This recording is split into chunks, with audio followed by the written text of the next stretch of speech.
Wave FM 96.6 presents radio कहानी। Radio कहानी में अब आप सुन सकेंगे नसीहत, जिसे तहरीर किया है उमर मसूद ने और आवाज़ है फर्रुख शेख की। जैन अपने माँ बाप का इकलौता बेटा था जो अपना ज़्यादा वक्त मोबाइल फ़ोन, वीडियो गेम्स और सोशल मीडिया पर गुजारता था। उसे अपने बड़ों के साथ, खुसूसन अपने दादा जान के साथ वक्त गुजारना पसंद नहीं था। जैन का ख्याल था कि बुजुर्गों के ख्यालात पुराने और गैर ज़रूरी होते हैं। जैन, तुम दिन भर मोबाइल पकड़े रखते हो, कभी दादा जान के साथ बैठा करो, वो तुम्हारी फिक्र करते हैं, कितना प्यार करते हैं तुमसे। बेटा, इनको वक्त दिया करो, इनसे कुछ सीखा करो। मामा, दादा जान अपने दौर की बातें करते हैं। आज के ज़माने में ऐसी बातें भला कौन करता है जिनका कोई मतलब ही ना हो।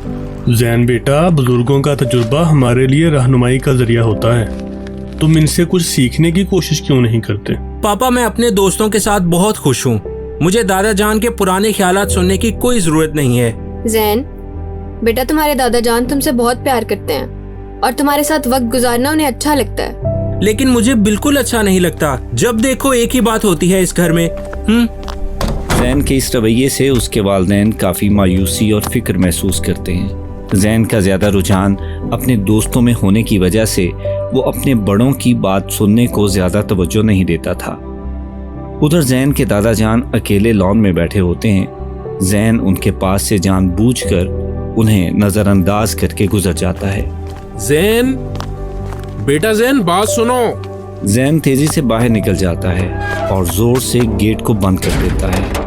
अपने दोस्तों के पास पहुंचने पर यह मुकालमा होता है। जैन, कल एक नया गेम रिलीज हुआ है, तुमने डाउनलोड किया? हाँ, मैंने सबसे पहले यही किया था। ये गेम वाकई जबरदस्त है। चलो खेलते हैं गेम। जैन अपने दोस्तों के साथ वक्त गुजारने में खुश था। रोजाना दोस्तों में वक्त गुजारना और शब रोज हंसी मजाक और गेम्स में मगन रहना मामूल बनने लगा। एक दिन जैन को स्कूल में एक ग्रुप प्रोजेक्ट दिया गया। जैन अपने दोस्तों के साथ इस प्रोजेक्ट के हवाले से अपने आइडियाज़ शेयर कर रहा था, लेकिन जब जैन अपनी राय देता तो सब उसका मजाक उड़ाने लगते। जैन, तुम हमेशा अजीबोगरीब मशवरे देते हो और वैसे भी अपना काम खुद करो, हमारा क्यों सर खा रहे हो? और जैन, तुम तो ज़्यादातर अपने फ़ोन में ही गुम रहते हो। तुम्हें क्या पता प्रोजेक्ट कैसे होते हैं? तुम मोबाइल से निकलो तो तुम्हें पता चले ना। लेकिन मैंने तो हमेशा तुम सबका साथ दिया है। आज तुम लोग मेरा साथ क्यों नहीं दे रहे? देखो जैन, हमें तुम्हारे साथ वक्त ज़ाया करने की ज़रूरत नहीं। चलो तलहा, हम चलते हैं। जैन के दोस्त जैन को पीछे छोड़कर हंसते हुए चले जाते हैं। जैन बेबसी के आलम में वहीं खड़ा रह जाता है। फिर आहिस्ता आहिस्ता चलते हुए एक बेंच पर जा बैठता है। ये पहला मौका था जब जैन ने अपने दोस्तों की अदम तवज्जी को महसूस किया। मैंने हमेशा इन पे भरोसा किया, लेकिन आज मुझे ज़रूरत पड़ी तो मेरा साथ देने को इनमें से कोई तैयार नहीं है। ये कैसे दोस्त हैं जो मुश्किल में काम नहीं आते? ये मेरे दोस्त नहीं हो सकते। मेरा कोई दोस्त नहीं है। जैन को अपने दादा जान की बातें याद आने लगती हैं। जैन बेटा, दोस्त का पता हमेशा मुश्किल में चलता है। सुख में तो सब ही साथ होते हैं, दुख में पता चलता है कि मुखलिस कौन है। जैन की आंखों में नदामत के आंसू आ जाते हैं। शायद दादा जान बिल्कुल ठीक कहते थे।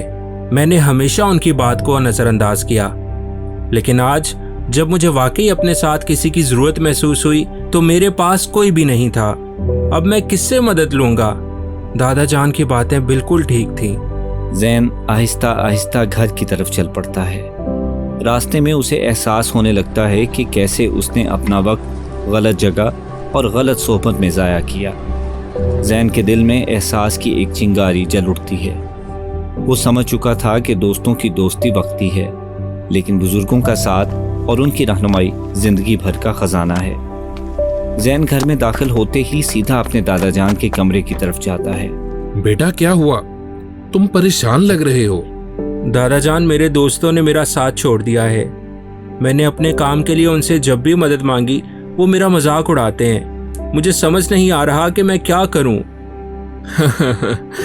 बेटा, जिंदगी में कुछ वाकयात हमें सिर्फ लोगों का असल चेहरा दिखाने के लिए रूनुमा होते हैं, और वैसे भी मुश्किल में ही पता चलता है कि कौन आपके साथ खड़ा है। तुम परेशान मत हो, आओ मेरे पास बैठो। जी दादा जान। बेटा, मैंने भी एक बार ऐसी ही मुश्किल का सामना किया था, और मैं भी ऐसे ही बहुत परेशान और मायूस हुआ था। उस वक्त मैं भी तुम्हारी उम्र का था। मेरे दोस्तों ने एक मुश्किल में मेरा साथ नहीं दिया था, लेकिन मैंने हिम्मत नहीं हारी।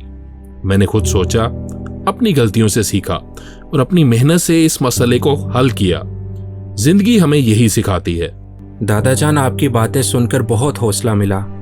मुझे हमेशा यही लगता था कि आपकी सोच पुराने ज़माने की है और आप जो कुछ भी कहते हैं वो कैसे ठीक हो सकता है, लेकिन मैं गलत था। मुझे माफ़ कर दें दादा जान। क्या आप मुझसे दोस्ती करेंगे? क्यों नहीं बेटा, दादे और पोते से अच्छी दोस्ती कभी हो सकती है किसी की? तुम तो बहुत प्यारे बेटे हो।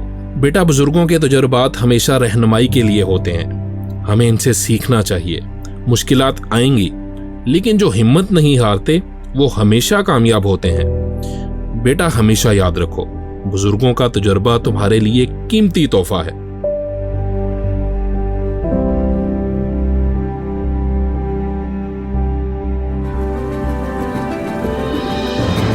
आप सुन रहे थे रेडियो कहानी में आज की कहानी नसीहत। मरकजी किरदारों में शामिल थे सलमान मुनीर, ईशा शहजाद, मुजम्मिल अशरफ, उमर मसूद और नवीद शहजाद। और इस कहानी को प्रोड्यूस किया था फर्रुख शेख, असद फरीदी, सलमान मुनीर और टीम ने।